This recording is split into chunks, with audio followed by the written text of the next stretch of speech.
七種の九州プレゼンへようこそ。こんにちは、七種 B です。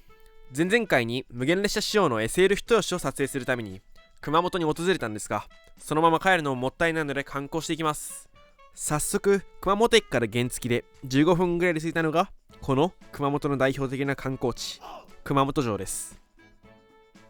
さっき駐車場に着く前に藤川さんのコスプレを見かけたんですが、今はどこにもいませんね。今私がいるのが熊本城の城下町を再現した桜の工事です。ご覧の通りお土産屋さんとか熊本の美味しい名物が並んでおります。後でご飯も食べるのでお楽しみに。コロナ禍のせいで人がいないのかわかんないですけど、結構インスタ映えはしそうな感じですよね。京都の渦政村みたいな感じだし、これからもっと人気も出るんじゃないですかね。ちなみに熊本城に行く前の桜の工事には2016年の震災によって崩れてしまった熊本城をどのように復興したのかを見ることができるシアターがあります。ぜひとも見ていってください。熊本城を間近で見るためのチケットを500円で買いました。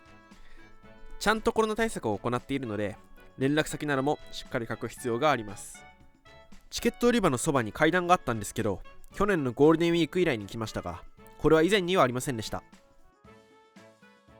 より間近に見れるようになったこちらは去年の10月頃にできて、今歩いてます。こちらのルートは今年の6月からできたらしいです。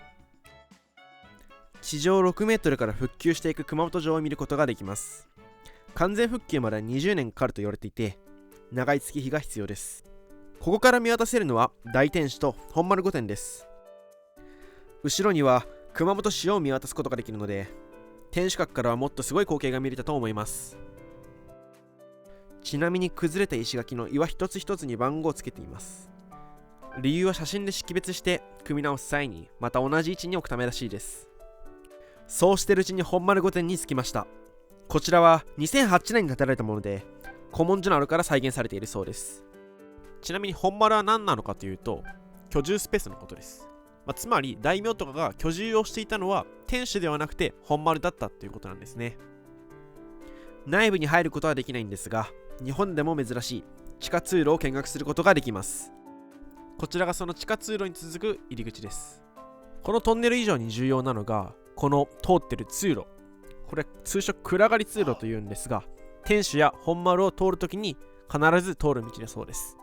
なかなか他の城で見れない技巧になってて、なんかすごく珍しいですよね。全国的にも珍しいみたいなんで、皆さんも来たら絶対見た方がいいですよ。本来だったら一般人の僕たちもこう通れるはずです。地下通路を出ると見えてくるのが熊本城の大天守です。今の天守閣は1960年に外観修復されたものらしいです。天守閣も2つあって、大天守と小天守があります。どちらもとても立派です。見ながら回っていきましょう。逆光ですがとてもいい。回ってみると奥にもう一つ城がありました。こちら第3の天守閣と呼ばれる宇土櫓です。こちらも立派。今歩いてる道が去年の10月から歩けるようになったところらしいです。来年の春からはなんと天守閣内部にも入れるようになるらしいので楽しみですね。道沿いに歩いていると神社が見えてきました。こちらは加藤神社です。戦国時代の武将加藤清正を主神とする神社で、今日が七五三の日なのか、たくさんの子供やお年寄りが綺麗な格好で訪れてました。加藤神社は境内も綺麗なのですが、やはり堀を越えて見える宇土櫓がすぐそばにあるのが特徴ですね。この加藤神社が加藤清正を祀ってるっていうのは、やっぱり熊本の基盤を作ったというところが大きいと思うんですが、でもそもそも加藤清正がこの熊本城を作ったわけで、その城内に加藤清正を祀った神社があるっていうのは理にかなったことだとは思います。あまりにも人が多かったんですぐ帰ることにしました。よく見ると修学旅行なのか高校生らしき集団も見えました。加藤神社の御利益には必勝祈願、学業成就、商売繁盛、病気平癒などなどあるので、受験に向けてのお祈りかもしれませんが、いずれもコロナで中止にならなかったのは良かったですね。戻って桜の工事です。朝食がてらに何かをいただこうと思います。最初にいただくのは熊本県の芋を使ったソフトクリームです。甘いもの好きにはたまらないし、芋の風味も良かった。この後馬肉メンチなるものも食べたらしいんですが、残念ながらまたデータがないということで、味は保証しますのでぜひ行ったらチェックしてください。さて次の観光スポットに行きましょう。原付で10分ぐらいで着いたのが水前寺成就園です。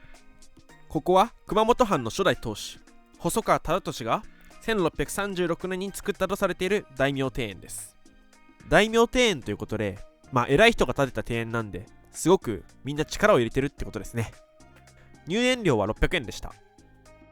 もう入ってからすぐに大体の概要がここでバーって見えるんですけど、気合が入ってるだけやっぱ広いなとは思いました。しょうもない感想でごめんなさい。とても水がきれいだったんですけど、阿蘇の湧き水を使っているためこれほどきれいらしいです。めちゃめちゃ透き通ってますよね。庭園は池を中心に周りを歩くタイプで、芝生の他にも積み石、富士などが見れます。水面に近づけば逆さ富士が見れますね。鯉やカモも餌をくれるのかと近づいてくるんです。多分遠くでちょこちょこ映ってるのが富士だと思います。園内には神社があるらしく、ここも先ほど同様七五三でにぎわっております。昔千歳飴が大好きでめっちゃ舐めてたら奥歯の銀歯が取れたのが懐かしいですねっていう全然共感できないエピソードが書いてありますね。それが一体何歳の時だったのか疑問に思いますけど、これがさっき言った鯉ですね。さっきも映ってたカモとかハトとかもいましたけど、結構いろいろ動物いるみたいですね。正面にちらっと見えてたのが富士で、左側にあったのが神社です。庭園の奥にはさっき話したこの細川忠俊の銅像や流鏑馬の馬場がありました。ちょうど紅葉シーズンだったのでもみじも色づいてきてました。広島にある名前を忘れてしまったある庭園を思い出させます。一体どこの話なんでしょうか。夜しか眠れません。このアングルかなりいいね。結構綺麗にもう赤く色づいてますね。多分今言ったらギリギリまだ見れるんじゃないかな。もうちょっとオレンジ赤くなってたら最高だったかな。残念ながらこの後の動画は七瀬さんが紛失してしまったということで、近くにある熊本県庁のワンピースルフィ像を写真撮ったり、市営の動植物園を訪れたりしました。で、島原フェリーに乗って雲仙に渡り、かんざり塩を食べてまーす。これが素朴な甘みのタレで白玉と本当に合ってます。雲仙に来たらぜひ食べてみてください。今日の動画はこんな感じ。迫力ある熊本城に美しい庭園、甘いもの食べて日頃のストレスをぶっ飛ばす。この動画が良かったらいいね、チャンネル登録をお願いします。ではまた来週会いましょう。バイバーイ。